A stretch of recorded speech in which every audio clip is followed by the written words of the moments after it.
सादर करतो। असे सर्व मानकऱ्यांचं मी मनापासून आभार व्यक्त करतो, त्यांना धन्यवाद देतो। आणि माननीय शंकररावजी चव्हाण साहेब, त्यांना नाना म्हणत होते आणि ते 2 वेळा मुख्यमंत्री, आमचे अशोकराव मुख्यमंत्री, खरं म्हणजे बाप लेखा मुख्यमंत्री झाल्याचं कुठं मराठवाड्यात आणि महाराष्ट्रात कुठं दिसत नाही, कुठलं कुटुंब मी पाहिलं नाही। पण हा मान चव्हाण परिवाराला, तुझ्या नांदेडला आणि आपल्या मराठवाड्याला मिळालेला आहे, हेही आपल्याला विसरता यायचं नाही। आता शंकररावजी खरं म्हणजे पैठणचे 7वी पर्यंत शिक्षण त्यांचं तिथंच झालं आणि मग 8वीला ते हैदराबादला शिकायला गेले, कारण त्यावेळेला 8वीचे वर्ग तिकडे नव्हते। शहरामध्ये एखादी शाळा होती 10वी पर्यंतची, बाकीचं कुठेही शाळा नव्हत्या, एवढ्या खेड्यापाड्यात तर नव्हत्याचे। ते हैदराबादला जाऊन शिकले आणि त्यांनी मग तिथं BA झाल्यानंतर लग्न झालं, नंतर LLB केलं आणि 52च्या निवडणुकीमध्ये इथं ते हातगावाला उभे राहिले, पराभूत झाले। परंतु त्यावेळेला ते नाराज होऊन ते नांदेडला याला हैदराबादला जायचा विचार करत होते। आता केवळ हैदराबादला जात होते का पुन्हा पैठणला यायची त्यांची इच्छा होती का संभाजीनगरला यायची इच्छा होती माहिती नाही, पण शेवटी त्यांना असं वाटलं असेल की नको इतक्या दूर जाण्यामध्ये काही अर्थ नाही, आपल्या मुलीला मामाचं गाव लांब पडू नये म्हणून नांदेडच बरं आहे।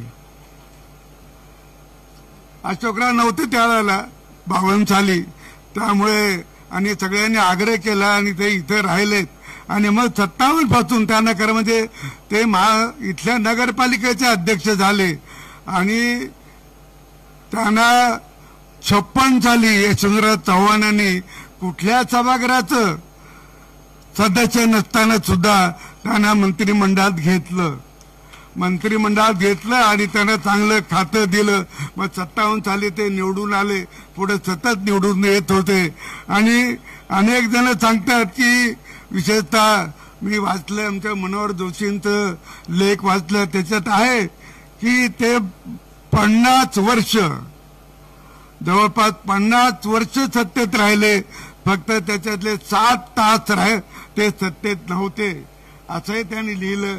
आता मी सगळं काही पडताळून पाहिलेलं नाही, परंतु त्यांच्या सांगण्यावरून मला असं वाटतं की ते 50 वर्ष सतत सत्तेत राहिले, फक्त 7 तास मध्ये त्यांनी मुख्यमंत्री पदाचा राजीनामा दिला, सकाळी 10 वाजता दिल्लीला गेले आणि तिथे त्याच दिवशी त्यांनी मंत्रिपदाची शपथ घेतली।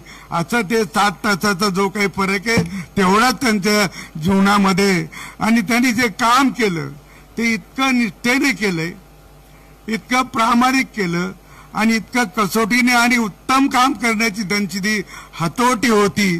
त्या हातोटीमध्ये त्यांना जर एका वाक्यात जर वर्णायचं असेल तर मला असं वाटतं की शेवेत आठ नाही आणि निष्ठेत फट नाही। त्यांची कामावर पक्षावर जी काही निष्ठा होती त्याच्यात बिलकुल फट नाही, एअर क्रॅक सुद्धा नाही। एअर क्रॅक कधी कधी होतं ना, पाय मोडला काही झालं तरी डॉक्टर सांगतात एअर क्रॅक आहे। आता एअर क्रॅक मध्ये केस आहे इतकं बारीक, तर ते सुद्धा फट नाही असं त्यांचं व्यक्तिमत्व त्यांनी घडवलंय आणि हे त्यांनी जाणून बुजून केलंय, ठरवून केलंय, लोकांना आदर्श व्हावा यासाठी केलंय। ते म्हणले नाही माझा आदर्श ठेवा म्हणून, पण असं वागणं, असं व्यवहार करणं म्हणजे आपोआप लोकांना कोणाला तरी कळतं आणि त्याच्यावरून त्याचा मौखिक प्रचार होतो, लोकांवर देखील त्याचा असर पडण्याची शक्यता असते आणि तो पडलाच पाहिजे। त्यांनी जायकवाडी केलं, त्यांनी इथं विष्णुपुरी केलं, एक नाही अनेक धरणं त्यांनी केलेले आहे, त्यांच्या नावावरती सगळी धरणं जातात आणि म्हणून ते हिराकुंड आहे, भाकराला ते गेलेत, कोयना आहे, नागार्जुनला जाऊन पाहून आलेत आणि अशा याच्यामध्ये त्यांनी जे काही धरणं बांधलीत, मला आठवतं मुळा धरणाचं काम चालू होतं नगर जिल्ह्यामध्ये, आणि नगर जिल्ह्यामध्ये काम चालू होते आणि ते पाहायसाठी त्यांनी सांगितलं होतं की मी येणार आहे तिथं. त्यावेळेला ते एक्झिक्युटिव्ह इंजिनियर होते, तर ते आमचे माधवराव चितळे होते. माधवराव चितळे तिथे होते आणि तिथे एक पत्र्याचं शेड असलेलं त्यांचं त्याला आपण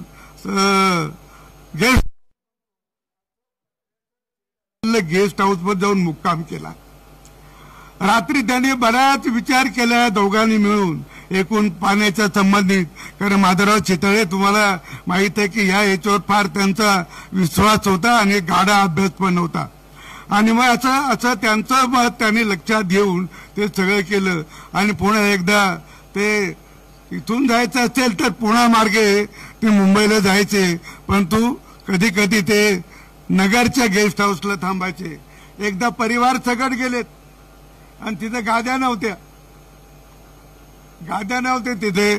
चितळे तिथं होते त्यांच्याबरोबर. ते मी घरून आणू का, ते म्हणे नको. बहुतेक कुसुमताई बरोबर होत्या, सगळ्या होत्या. आणि मग ते तिथे जी सतरंजी असती ती सतरंजी गेस्ट हाऊस मध्ये टाकलेली असती त्याच्यावर झोपल्या. ते कदाचित म्हणले असतील बरोबर मुली असतील तर, अरे आपण वराडा बरोबर नाही जात का लग्नाला, वराडा बरोबर त्याला जाणूच घरी असंच झोपावं लागतं. सतरंजीवर पोत्यावर कशावर तरी रातभर काढायची असती, तशी ही रात काढू आणि सकाळी जाऊ. म्हणजे मोठेपणाचा बिलकुल हाव नाही. ही किंचितही मोठेपणाचा त्यांना हाव नव्हता. हे सहजपणे त्यांचं जीवन ते जगलेत आणि या सहज जीवनामध्ये देखील मोठा त्यांचा आपल्याला पाहायला मिळतंय सगळं.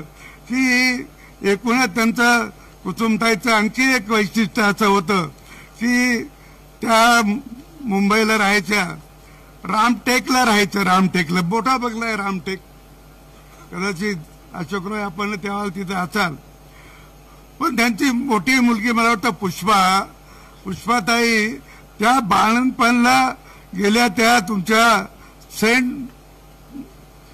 सेंट जॉर्ज हॉस्पिटलला.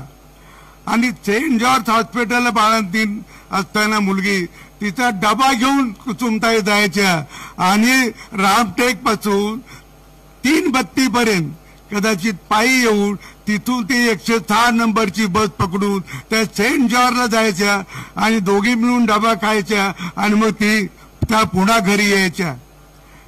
त्या एसटीने गेल्यात. एसटीने एका मोठ्या मंत्र्याची धर्मपत्नी आणि एसटीने जाते आपला डबा घेऊन, साधारण पॅसेंजर सारखी त्या डबा घेऊन त्या बस स्टँडवर उभी राहते 332च्या याच्यावर आणि 106च्या नंबरची गाडीनी जाते. हे केवढं मोठं आदर्श उदाहरण आपल्या समोर आहे. अरे हे त्यांचं इंद्रधनुष्य आहे. आपण पेलाचा प्रयत्न केला पाहिजे सगळ्यांनी. मोठं आदर्श रूप आहे. याच्या इतकं आदर्श रूप राहू शकत नाही.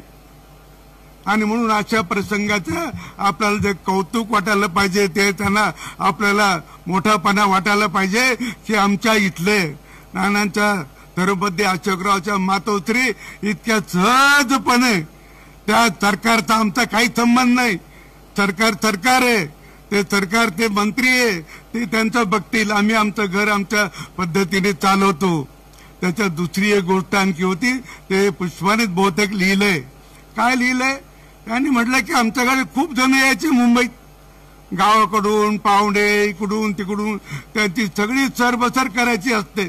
त्यांचं जेवण खावण झालं, आंघोळ झाली, सगळे झालं, नाश्ता झाला, दुपारचं जेवण.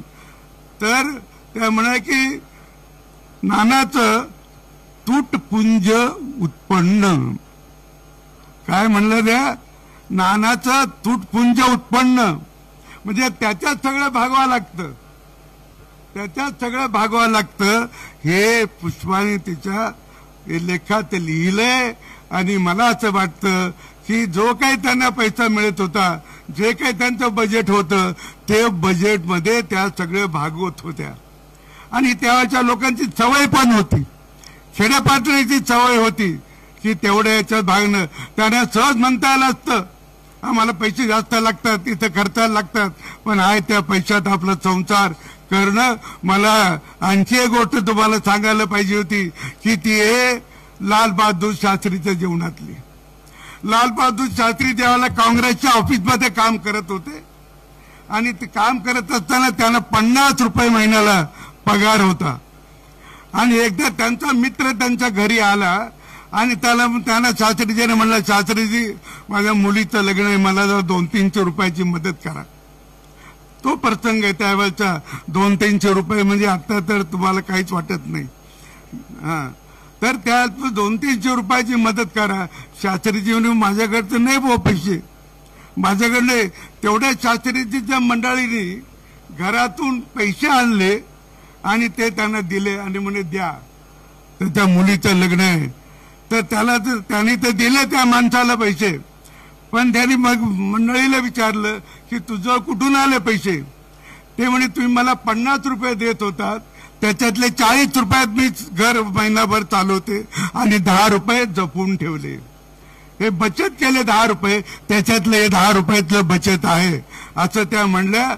लालबहादूर शास्त्रीने काय करावं, दुसऱ्या दिवशी ऑफिसमध्ये गेले आणि त्यांच्या अध्यक्षाला पत्र दिलं की मला महिन्याला 40 रुपये पुरे, मला 10 रुपये कमी पगार द्या,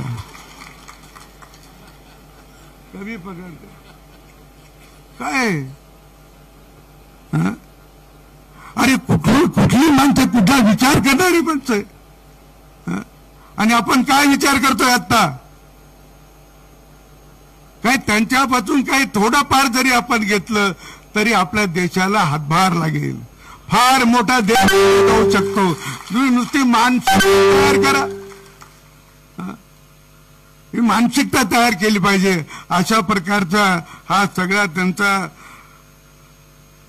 शंकररावजी चव्हाणचा आणि शकुंतलाताईचा हा सगळा प्रवास अक्षरशः थक्क करणारा आहे. त्यांचे माधवराव चितळे सारखे, भुजंगराव कुलकर्णी, दिमा मोरे, नवले, हे सगळे पाटबंधारे खात्यातले अतिशय उत्तम अशा प्रकारचे हे सगळे काम करणारे अधिकारी होते. मनापासून काम केलंय, जीव तोडून काम केलं आणि म्हणूनच असं मोठे मोठे प्रकल्प त्यावेळेला उभे राहिले. आणि हे प्रकल्प ज्यावेळेला उभे राहिले त्यावेळेला आता जायकवाडी धरण मातीचं धरण आहे. कोणीतरी शंका उपस्थित केली, हे धरण मातीचं फुटलं तर काय होईल. तिथे नवले नावाचे एक्झिक्युटिव्ह इंजिनियर होते, नंतर ते अधीक्षक झाले वगैरे. त्यांनी काय म्हणावं त्या नवलेनी, ते म्हणले की मला धरणाच्या भिंतीच्या खाली मला घर बांधून द्या, आयुष्यभर तिथं राहतो, धरणाच्या खाली राहतो. कोणी जर म्हटलं असेल धरण फुटणार आहे, तो इतक्या चिकाटीने काम केलं आणि म्हणून त्यांना ही इच्छा तयार होते, जी ही ऊर्जा येते ना अधिकाऱ्यामध्ये सुद्धा. काम केल्यानंतर माझं किती बरोबर आहे सांगायची, तो प्रामाणिकपणे काम करतो, सदहेतूने काम करतो, अतिशय तत्परतेने काम करतो. अशा प्रकारचं देखील काम करणारे अधिकारी पण मी पाहिलेत.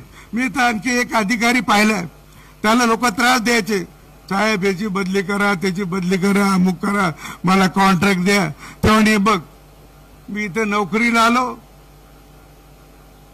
तर मला इथं आहे तोपर्यंत राहील.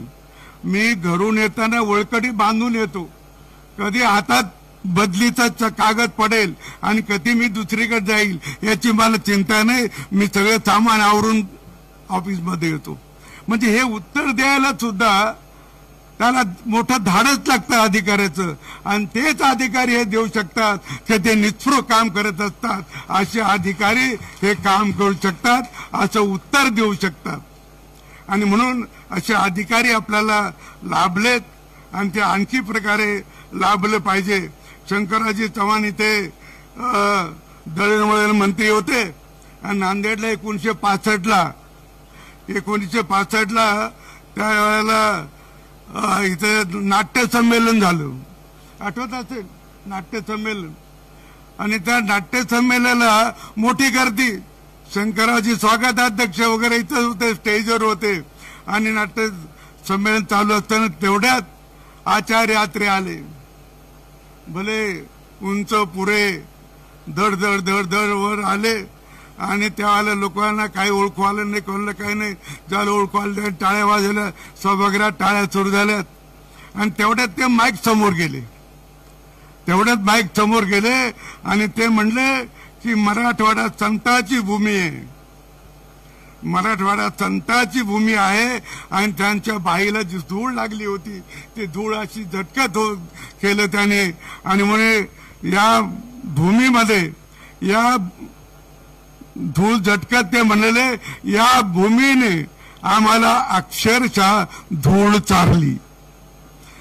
आणि त्यांनी शंकररावजीकडे पाहिलं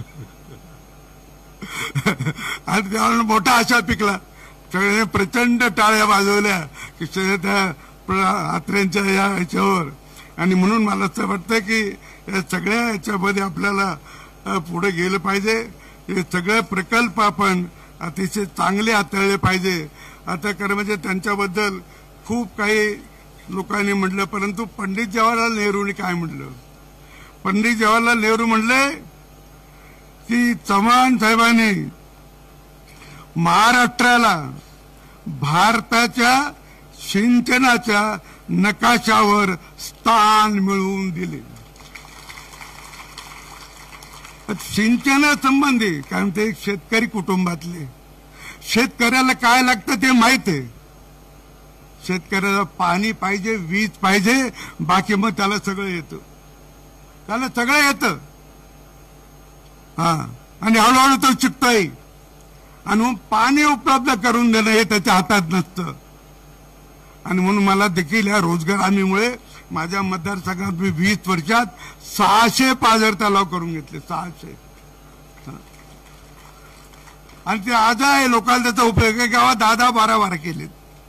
लोक जमिनी देत नव्हते, त्यांच्या घरी जाऊन मी त्यांच्या जमिनीवर हस्ताक्षर घेतले किंवा तुम्हाला पैसे मिळतील. 10 एकर जमीन आहे, 5 एकर गेली तरी 5 एकरला पाणी मिळालं तर 10 एकरपेक्षा जादा उत्पन्न तुमचं मिळू शकतं. आणि दिल्या लोकांनी जमिनी.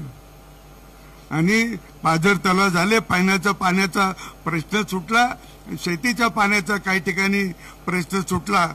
आणि म्हणून अशा या पाण्याच्या संदर्भामध्ये अतिशय चांगलं काम केलं.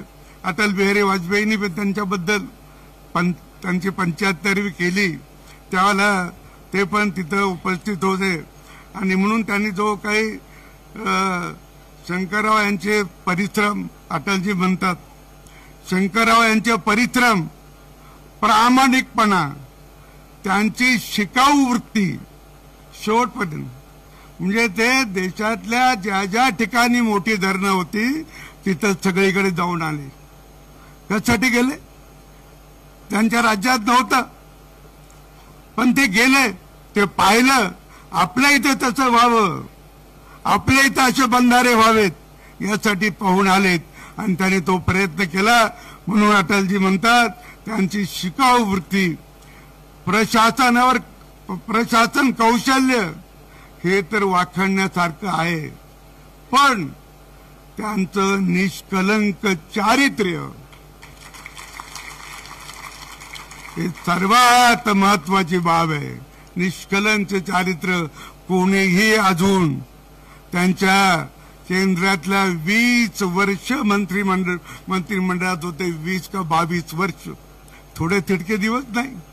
महाराष्ट्रात मंत्री होते, 2दा मुख्यमंत्री झालेत, पण त्यांच्यावर कोणी टीका केली असेल तर कोणी आणखी त्यांच्यावर भ्रष्टाचाराचा आरोप केला असेल तर माझ्या तर वाचण्यात नाही किंवा ऐकण्यात सुद्धा नाही. एवढं निष्कलंक चारित्र्य त्यांनी आपल्यासाठी दिलंय. ते कशासाठी दिलंय त्यांना माहित होतं का? आता जे लोक काय करतात ते त्यांना करता आलं नसतं, पण त्यांना हे चारित्र्य घडवायचं होतं. लोकांना आदर्श उभं करायचं असेल तर असं स्वतःला काढून घ्यावं लागतं. स्वतःच्या काही दुःख सुख बाजूला ठेवून समाजाचं काम करायचं असतं. त्याच वेळेला लोक पुढे जातात, त्यावेळेला लोक त्यांचा आदर्श मानतात. आणि ते तर सत्य साईबाबाचे भक्त पण होते. मी आता 9 तारखेला याच महिन्यात गेलो होतो तिथे. मला तिथल्या मॅनेजमेंटने जरा आग्रह केलं होतं या म्हणून, मग गेलो होतो एक दिवस. तर तिथे मला सत्यसाईबाबाचे जे पुतणे आता काम पाहतात, रघुनाथ त्यांचं नाव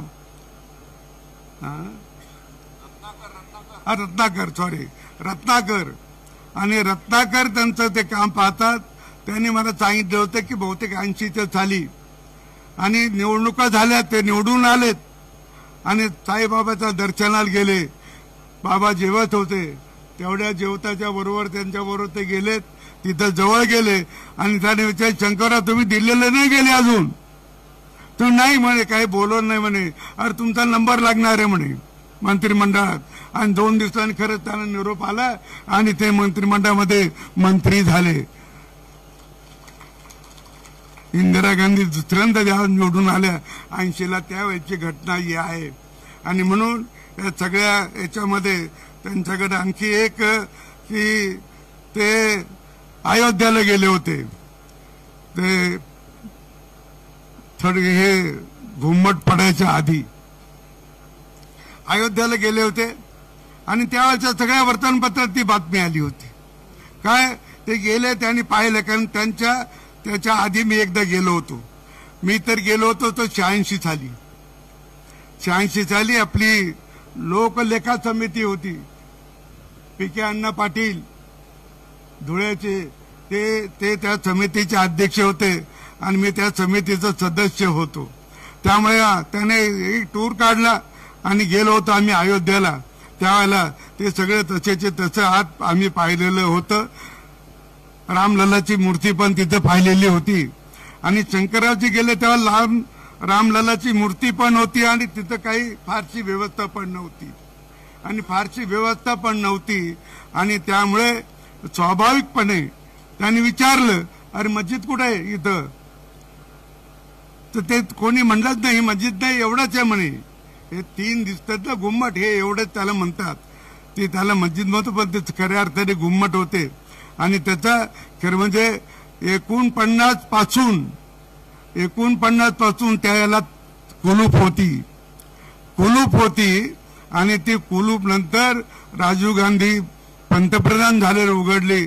मला अजून धुंडेराज महाराज देगलूकरांचं ते वाक्य आठवतं. आळंदीला त्यांचं विश्व हिंदू परिषदेचं अधिवेशन होतं आणि त्या अधिवेशनात ते असं म्हणले होते की ती 87ची घटना आहे. तेव्हा भारताला स्वातंत्र्य होऊन 40 वर्ष झालेत, पण अजूनही माझा राम पारतंत्र्यात आहे, तो कुलपाच्या आत आहे. अशा प्रकारचं धुंडीराज महाराजांचं ते वाक्य होतं आणि त्यामुळे त्याचा सगळीकडे मोठा गाजावाजा झाला आणि पुढे काही दिवसांनी ते कुलूप उघडलं. ते कुलूप उघडायला नांदेडचे धुंडाराज महाराज देखील त्यांच्या प्रयत्नाने ते उघडले असं त्यावेळेला लोक सांगत होते. आणि म्हणून सगळी परिस्थिती आपण पाहिली आणि त्यावेळेला ते 92 साली ते खरं म्हणजे गृहमंत्री आहे. त्या काळात ते 3 घुमट जे पडले, आता ते पडले तर ते आधी खरं म्हणजे इतिहास असाच घडतो. इतिहास घडायचा असेल तर त्याला थोडंफार अशा प्रकारेच घडावा लागतो.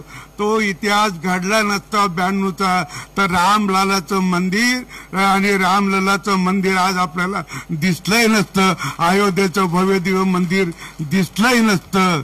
पण त्यावेळेला खरं म्हणजे यांचा काही दोष नाही. शंकररावजीचा आग्रह होता, त्यांनी मंत्रिमंडळात सांगितलं होतं की तिथं कल्याण सिंगचं सरकार आहे, भाजपचं सरकार आहे, तिथं राष्ट्रपती राजवट लावली तर ते वाचेल, नाही तर वाचणार नाही, इतकं स्पष्टपणे त्यांनी सांगितलं होतं. पण मंत्रिमंडळातल्या काही सहकार्याने त्याच्या शरदराव पवार पण एक आहे, ते म्हणलं काय करायचं 356 लावून. आता ते कुठल्या अर्थाने बोलले, कारण त्यांच्या शब्दाचे बरेच अर्थाने बरेच पैलू तयार होतात, त्यामुळे आम्हाला माहित नाही कशा अर्थाने त्यांना अर्थ पडलं तर बरं झालं, शंकररावचं नाव होईल. आणि म्हणून ते त्यांनी म्हणलं की काय करायचं, ते त्यांचं राज्य आहे, अमुक आहे तमुक आहे, तेव्हा 356 लागू नाही केलं. 356 लागू केले नाही आणि ते पडल्यावर तर आपल्याला माहिती आहे कल्याण सिंग काय सांगत होते, गोली नहीं चलाऊंगा, गोली नहीं चलाऊंगा, गोली नहीं चलाऊंगा. आणि त्यावेळी शरद पवार साहेब पंतप्रधान नरसिंहराव साहेबांना भेटायला गेले होते, पण नरसिंहराव साहेब पूजा करत होते आणि ते पडूस तर त्यांची पूजा आटोपलीच नाही, बाहेर आलं नाही. बाहेर आले नाही म्हणजे याचा अर्थ पूजा करत असेल तर पूजाच करत असतील असं आपण समजू. देवाला दोन्ही अर्थाने होऊ शकतं, देवा ते वाचव असंही होऊ शकतं, देवा ते पडू दे असंही होऊ शकतं. जे आपल्याला सोयीचं असेल ते झालं. आणि म्हणून अशा काळामध्ये शंकररावजी, मला ते माधवराव गोडबोलेने जे लिहिलंय त्यांच्याबद्दल की विनाकारण त्यांच्या नावाची बदनामी झाली, खरं म्हणजे त्यांचा दोष नसताना त्यांच्या नावाची बदनामी झाली, हेही माधवराव गोडबोलेने त्यांच्या एका मोठ्या पुस्तकात लिहिलेलं आहे. आणि माधवरावजी गोडबोले संरक्षणाच्या गृह खात्याचे मुख्य सचिव होते त्यांच्याकडे त्यावेळेला, त्यांनी लिहून ठेवलं. चांगलं पुस्तक आहे, तुम्ही कधीतरी वाचा. तुमच्या इथलं एक आणखी एक लेखक आहे शेषराव मोरे, शेषराव मोरे, त्यांचं एक काश्मीर संबंधित एक पुस्तक आहे. तुम्ही बघा वाचून जरा, काय काश्मीरचा सगळा इतिहास तुमच्या लक्षात येईल आणि पीओकेला कोण कारणीभूत आहे तेही आपल्या लक्षात येईल. पीओकेला कारणीभूत कोण असेल तर त्याचे लॉर्ड माउंट बेटन, त्यांचं हे पाप आहे आणि ते पाप आपण अजून भोगतोय, हे त्यांचं पाप आहे. आणि म्हणून तेही पुस्तक आपण वाचायला पाहिजे. मला थोडा आपण त्या ठिकाणी बोलले, मोठा वेळ दिला त्याबद्दल मी आपले सर्वांचे आभार एकदा व्यक्त करतो आणि थांबतो. मला वाटलंच होतं तुम्ही आभार म्हटलं की जोरात टाळ्या वाजवणार. धन्यवाद. आभारानंतर राष्ट्रगीत